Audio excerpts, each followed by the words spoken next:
Hello everyone, welcome back to Learntude. So आज हम अपना 5वां लेक्चर स्टार्ट करने जा रहे हैं। तो पिछले लेक्चर में हमने क्या क्या बातें की था। पिछले लेक्चर में हमने जाना था कि हम लोग कमांड प्रॉम्प्ट पे कैसे जावा प्रोग्राम को रन करा सकते हैं। ठीक है, नोटपैड पे किसी प्रोग्राम जावा प्रोग्राम को लिखकर उससे कमांड प्रॉम्प्ट पे कैसे रन करते हैं। ओके, इसके अलावा हमने एक जावा पे ब्लूजे के ऊपर एक प्रोग्राम लिखा था। उसमें हमने क्या क्या किया था, उसमें हमने बेसिक्स अरिथमेटिक ऑपरेशंस जो हैं, जैसे प्लस माइनस मल्टीप्लाई डिवीजन, इन ऑपरेशंस को परफॉर्म किया था। होप कि आप उस वीडियो में कोई प्रॉब्लम नहीं हुआ होगा। अब कोई भी डाउट है तो उस वीडियो कमेंट सेक्शन में जाके अपना डाउन कमेंट कर दो। ओके, आज हम क्या क्या पढ़ने वाले हैं। आज हम पढ़ने वाले हैं कंडीशनल स्टेटमेंट्स और लूप्स के बारे में, कि एक्चुअली कंडीशनल स्टेटमेंट्स होते क्या हैं, इनका यूज़ क्या होता है, हम किस किस कंडीशंस में कंडीशनल स्टेटमेंट्स को यूज़ करेंगे। और दूसरी बात हम बात करेंगे लूप्स के बारे में। ठीक है, मतलब लूप्स क्या होते हैं, ठीक है, इनका यूज़ क्या होता है। ओके, आगे बढ़ने से पहले अगर वीडियो को लाइक नहीं किया तो लाइक कर दो, चैनल को सब्सक्राइब कर दो, इस वीडियो ज़्यादा से ज़्यादा शेयर कर दो। सो आज के इस वीडियो का एजेंडा क्या है। आज के इस वीडियो हम लोग पढ़ने वाले हैं ऑपरेटर्स के बारे में, कि ऑपरेटर्स क्या होता है। ये जो टॉपिक था वो छूट गया था पिछले वीडियो में, तो आज हम डिस्कस करने वाले हैं कि जावा में ऑपरेटर्स क्या होते हैं। ओके, और डिफरेंट टाइप्स ऑफ ऑपरेटर्स क्या क्या होते हैं।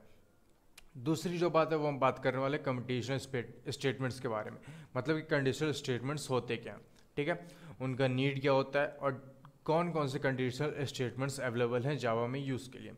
उसके हम लोग बात करेंगे लूप के बारे में। ठीक है, मतलब लूप क्या होता है, इसका यूज़ क्या होता है, और ये जो कंडीशनल स्टेटमेंट्स और लूप है इसका एक सेपरेट वीडियो बनेगा। मतलब कंडीशनल स्टेटमेंट का एक सेपरेट वीडियो बनेगा जिसमें हम सारे कंडीशनल स्टेटमेंट्स के बारे में डिस्कस करेंगे और उनके ऊपर प्रोग्राम्स लिखेंगे ताकि हम उससे उन्हें अच्छे से समझ सकें। ठीक है, और लूप्स के ऊपर भी सिमिलरली एक अलग वीडियो बनेगा जिसमें हम लोग से जो एक पर्टिकुलर लूप है उसके बारे में डिस्कस करेंगे, उसके ऊपर प्रोग्राम लिखेंगे और डिस्कस करेंगे कि वो कैसे वर्क करता है। ओके, ठीक है, ये बातें आज हम करने वाले इस वीडियो में। तो सबसे पहले स्टार्ट करते हैं ऑपरेटर्स के साथ। तो ऑपरेटर्स होता क्या है, इस ऑपरेटर वर्ड से कुछ समझ में आ रहा है। ऑपरेटर मतलब किसी चीज़ पे वर्क करने वाला। ठीक है, जैसे हम लोग बोलते हैं कि आपका सिम किस ऑपरेटर का है, मतलब आपका जो सिम है वो किस ब्रांड का है, उसके ऊपर कौन ऑपरेट करता है, जो नेटवर्क कनेक्शन है या जो कॉल रेट्स हैं वो कौन डिफाइन करता है। तो सेम चीज़ होता है जावा में भी।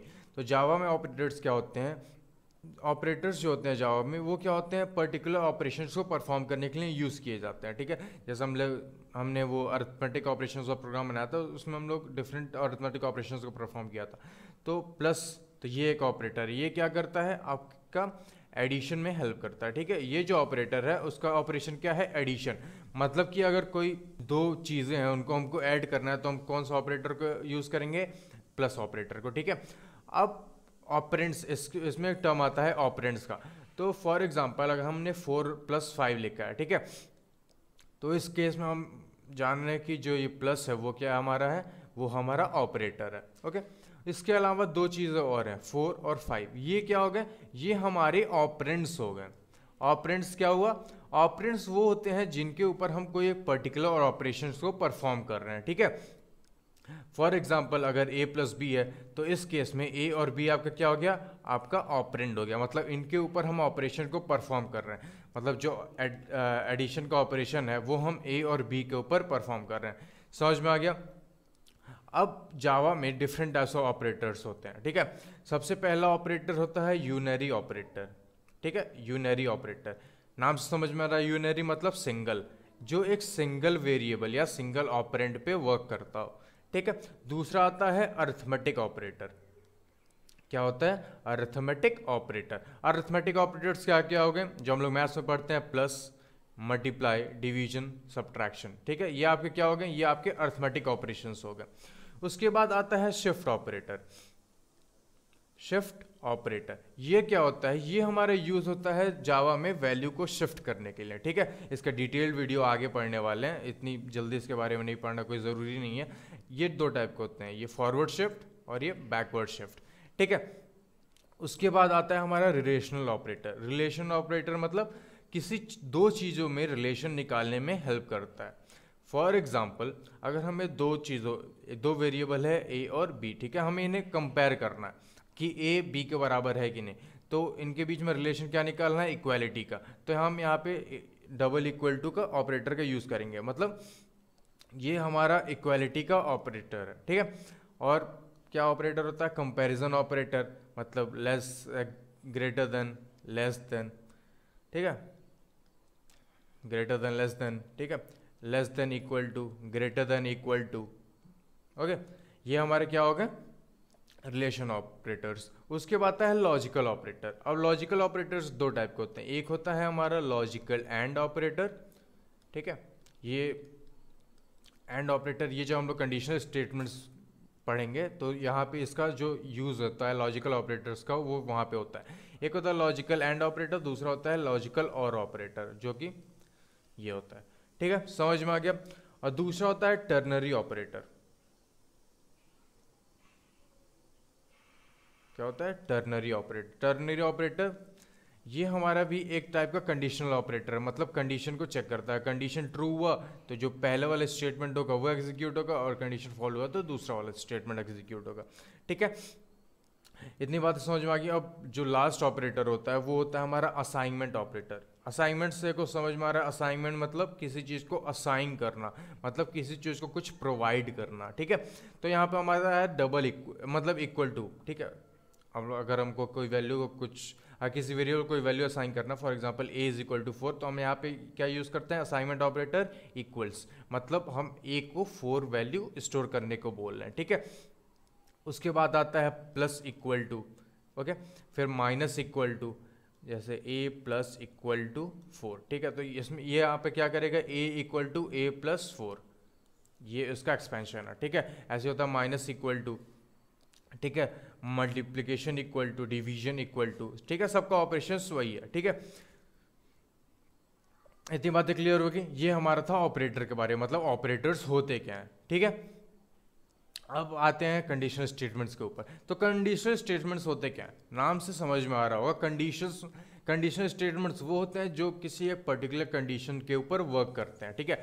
मान लीजिए अगर आपको कोई कंडीशन दिया गया कि अगर बारिश होगी तो आज मैं स्कूल नहीं जाऊंगा, ठीक है। तो यहाँ पे आपके पास एक कंडीशन आ गया कि अगर ये चीज़ हुआ तो मुझे ये करना है या ये नहीं करना है, ठीक है।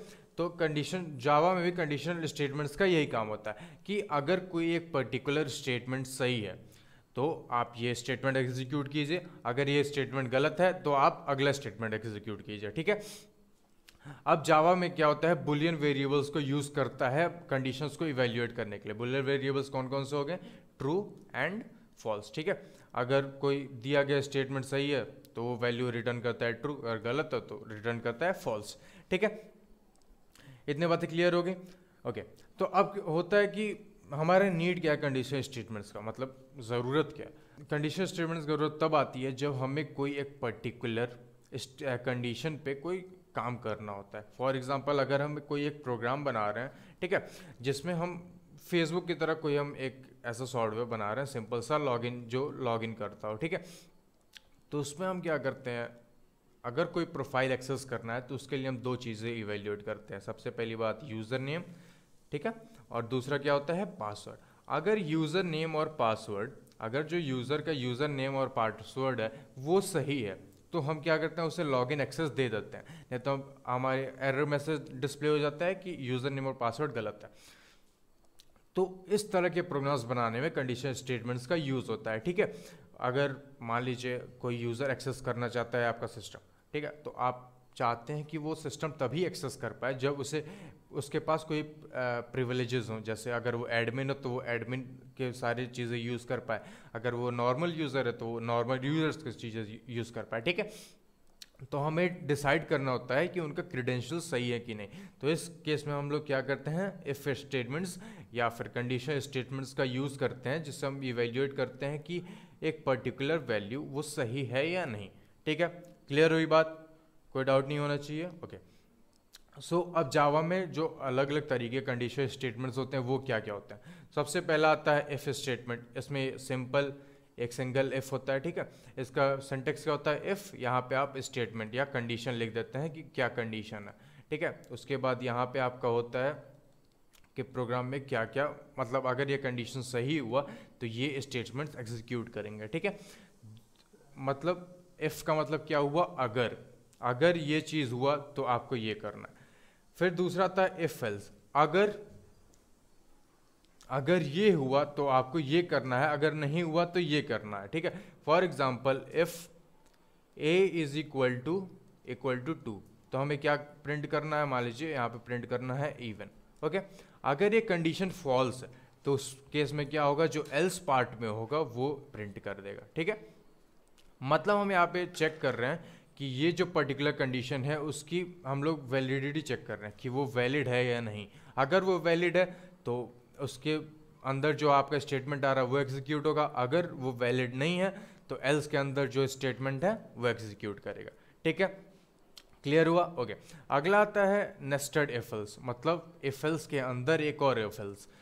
इस केस में क्या होता है, मान लीजिए आपको 2-3 कंडीशंस चेक करने हैं। अगर चेक करना है कि कोई यूज़र नेम जो है वो ये कुछ है, ठीक है, उसको आपने चेक किया, फिर आपको एक और चेक करना है, उसके अंदर एक और कंडीशन चेक करना है कि यूज़र नेम में कुछ ऐसा कीवर्ड तो नहीं है जो कि हमारे सिस्टम के जो गाइडलाइंस है उसको वायलेट कर रहा है। तो उस केस में आप दो इफ़ कंडीशन यूज़ करेंगे, मतलब एक इफ़ कंडीशन के अंदर एक और इफ़ कंडीशन।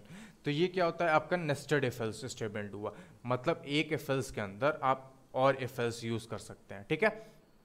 इतनी बातें क्लियर हो गई? ओके।